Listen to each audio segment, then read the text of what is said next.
तो Bayes theorem का जो अगला एप्लीकेशन है बच्चों, वो काफी शानदार है। मतलब सवाल छोटा सा दिखता है आपको। क्वेश्चन लिखते हैं पहले। A man is known to speak truth,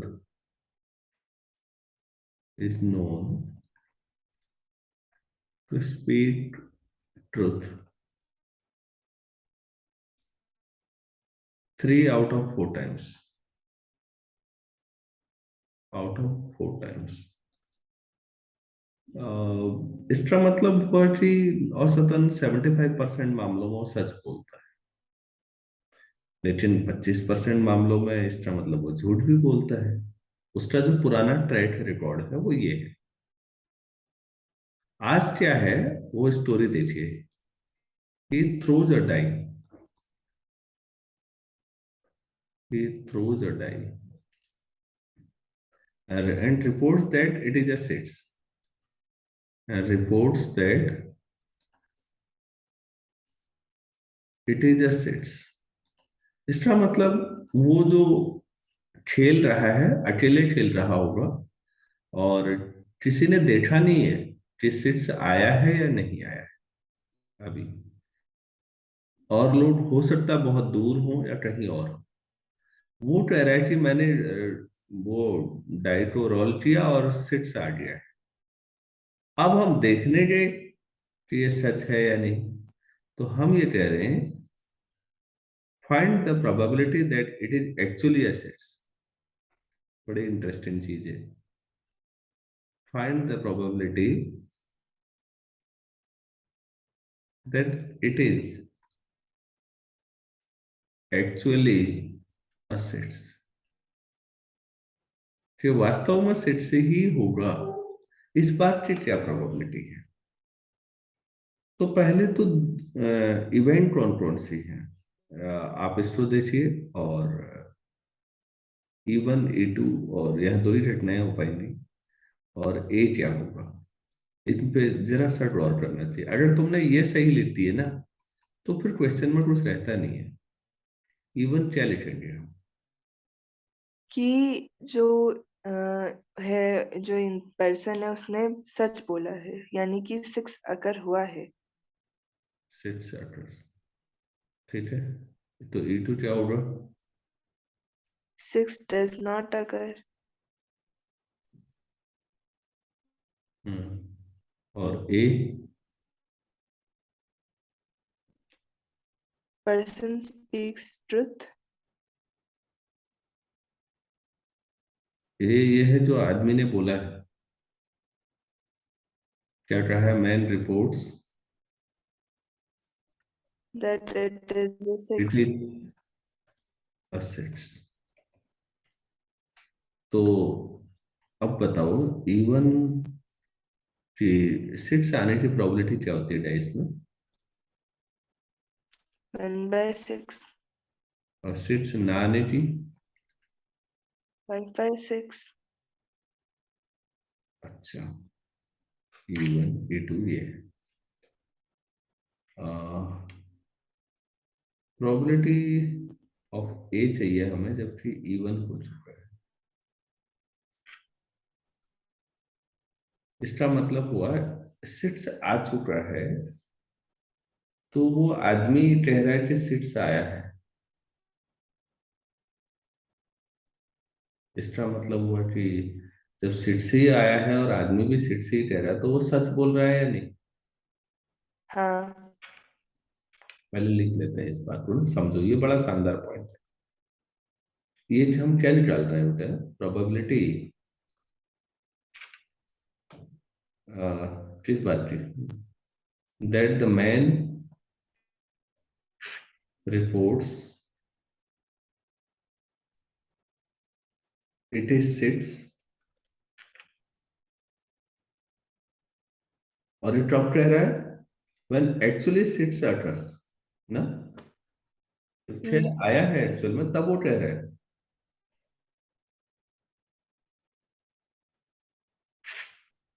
तो इसका मतलब मैन स्पीक्स ट्रूथ।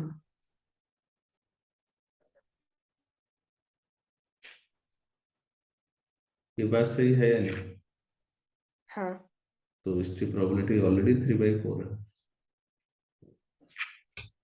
तो प्रोबेबिलिटी A/E2 इसका क्या मतलब हुआ? इसका मीनिंग समझो पहले। E2 हो चुका है A की प्रोबेबिलिटी। E2 मतलब, 6 नहीं आया है, और लेकिन वो कह रहा है वो कि आदमी 6 आया कह रहे है। हैं कि आया है इसका वो मतलब वो झूठ बोल रहा है। उससे झूठ बोलने के चांसेस कितने हैं? 1/4। Very good. अब क्या निकालना है?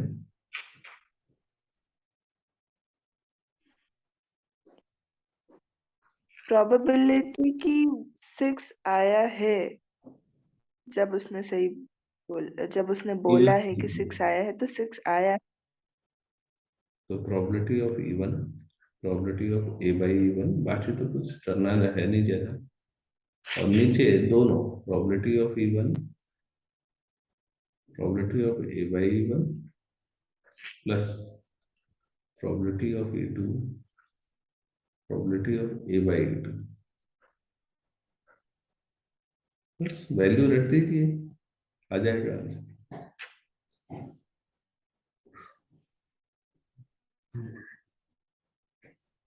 मुझे इतना ही करना है।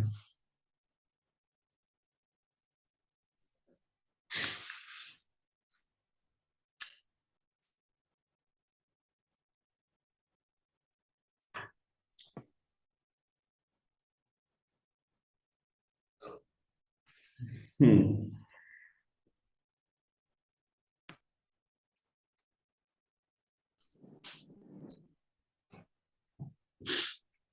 कितना आ रहा है?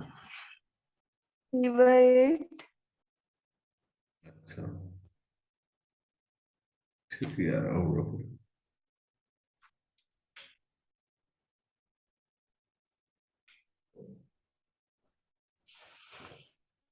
नेक्स्ट क्वेश्चन करते हैं। और doctor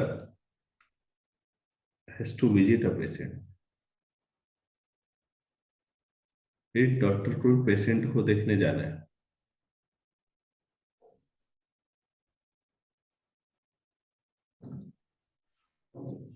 from the past experience,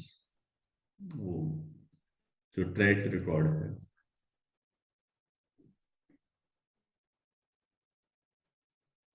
from the past experience, it is known that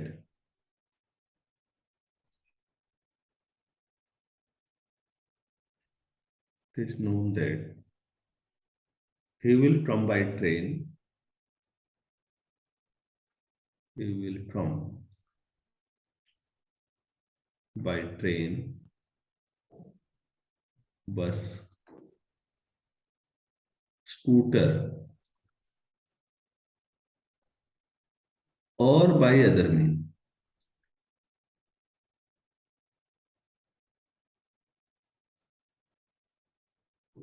other means of transport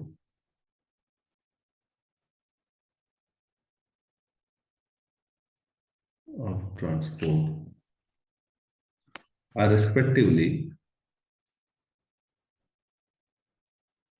3/10, 1/5, 1/10, and 2/5.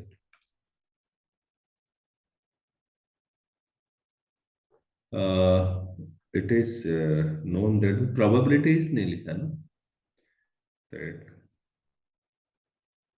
the probabilities, ये he will come से पहले ये सब probabilities है। डॉक्टर के ट्रेन से आने की probability 3/10 है, बस से 1/5, और स्कूटर से 1/10, और इनके अलावा किसी और से, अब वो कार भी हो सकती है, कोई ऑटो रिक्शा भी हो सकता है, और मतलब जो भी हो, ऐसे बाकी अदर मीन से 2/5 चांसेस। अच्छा, इसके अलावा लिखिए the probability that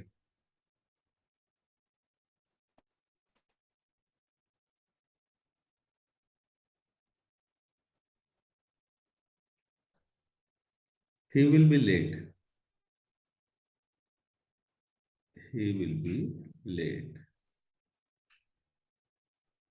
Or 1 by 4, 1 by 3, and 1 by 12. If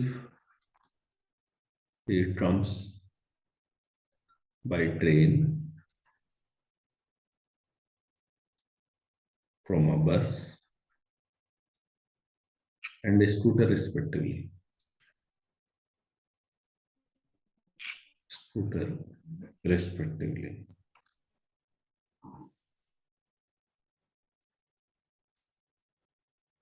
इसमें एक चीज और है, but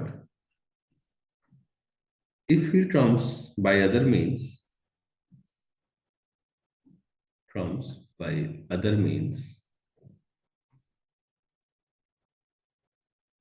he will not be late. बड़ी मजेदार बात है, he will not be late. तो फिर वो लेट नहीं होगा। ठीक है, ये तो सारी स्टोरी हो गई। अब आज क्या होता है वो देखते हैं। When he arrives,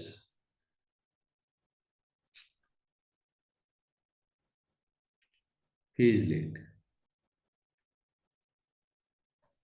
थोड़ा सा लेट हो गया, तो आपको बताना है अब व्हाट इज द प्रोबेबिलिटी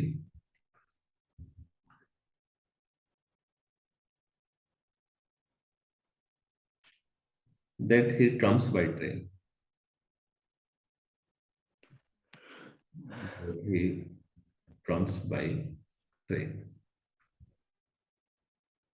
तो अब हमें यहाँ पर तीन चार तरीके दिए गए हैं आने के, और एक लेट होने वाले ऑप्शन है। लेट होना किसके साथ है वाली। तो अब ये बताओ मुझे, E1 E2 E3 क्या माना है। E1 क्या माना है?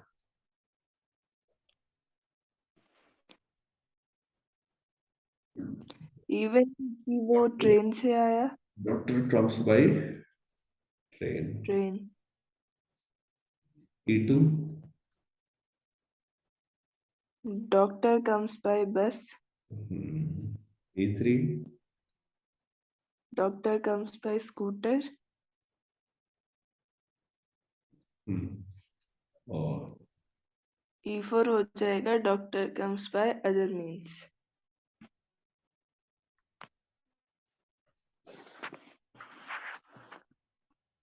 Other means. और ए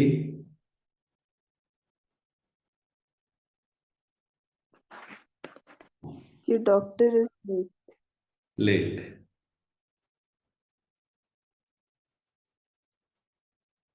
डॉक्टर इज लेट। ठीक, यही। तो पहला, doctor comes by train, probability of E1 3/10 दे रखा है। बस में प्रोबेबिलिटी ऑफ E2 1/5। स्कूटर से आने की प्रोबेबिलिटी 1/10। और अदर मीन से 2/5। 2/5।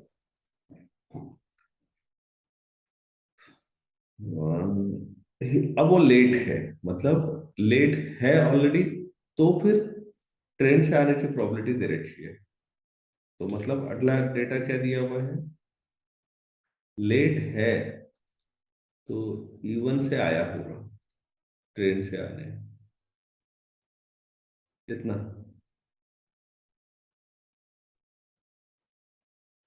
नहीं नहीं, ये तो पूछा गया है ना।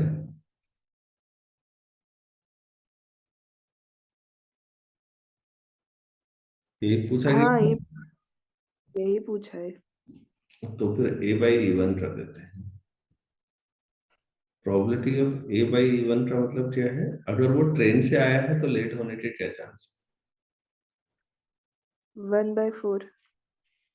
1/4। Probability of A/E2 1/3। Probability of A/E3 1/12। Probability of A by 4।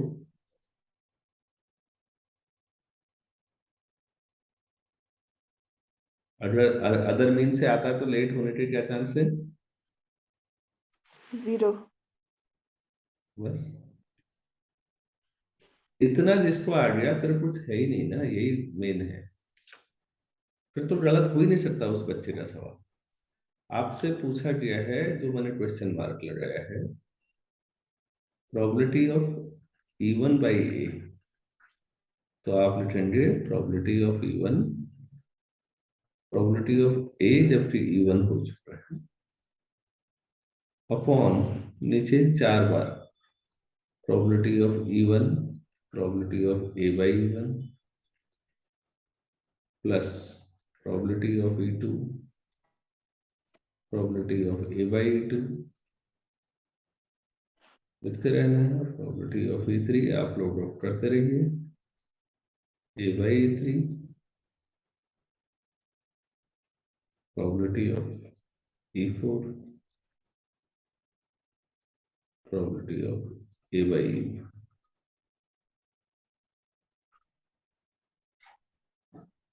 तो इसमें वैल्यू रखनी है।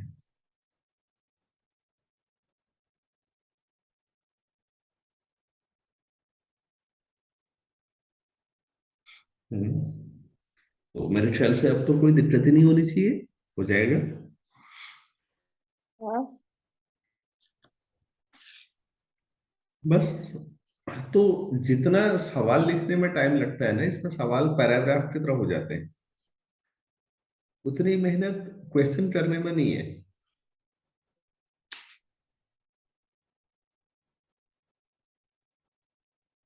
बस आपको थ्योरम में भी कुछ टफ नहीं है, बस आपको E1 E2 E3 जो भी है मतलब, और ए, ये तय करना मेन है कि आप इनको कैसे डिसाइड करते हैं। तो मेरे ख्याल से इतना काफी है। अगर ये 2 सवाल पहले हो गए, 2 बाद में हो गए। हम्म। तो अभी एक्सरसाइज को करो जितना कर सकते हो, तो प्रोबेबिलिटी पूरा हो गया।